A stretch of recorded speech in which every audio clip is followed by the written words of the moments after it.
Pinagluto ko nga ang asawa ko ang pinakapaborito niyang special recipe ko. Uy, sana all ipinagluto.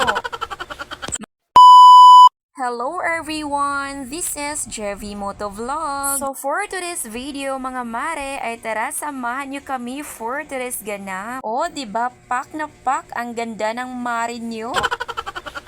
So ito na nga mga mare, so okay na nga si Bibi Riley. At salamat sa Diyos at wala na nga siyang lagnat. Napakasiglang bata at napakapugi pa. Huy, sana all, pogi.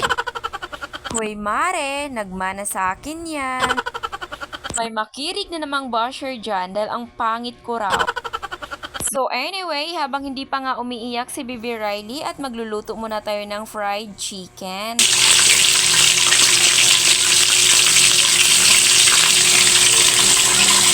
So habang hinihintay nga naming maluto ang fried chicken mga mare, so ito naman si Kuya Prince at mag-video-video nga daw kami. Ito naman si Bibi Riley at naguguluhan na nga yan mga mare dahil sa sobrang kulit nga ni Kuya Prince. So luto na nga itong fried chicken at hinango ko na nga ito mga mare. Habang nagvi-video nga ako dito mga mare is sobrang natatakam na talaga ako. So kailangan pa talaga nating i-video dahil vlogger tayo. Huy! So, ang next namang lulutuin natin ay itong ginataang kalabasa. At eto talaga yung pinakapaborito kong gulay mga mare. Ganadong ganado talaga ang kain ko dito mga mare, lalo na't pag may tuyo. Mapa-unli rice ka talaga. Dahil luto na nga ang sitaw at kalabasa mga mare, so nilagay ko na nga itong kukumama or fresh gata. Sobrang sarap talaga ito mga mare at ito talaga yung special recipe ko. Uy, sana all, may special recipe. So, luto na nga ito mga mare. Ayan, hahanguin na nga natin ito. So, naglagay na ako ng kanin dito mga mare at gulay at dahil meron nga tayong papakaining angkan.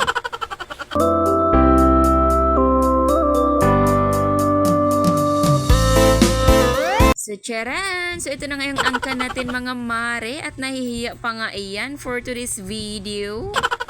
Paano ba naman kasi vlogger ang mare nyo? Wow! What?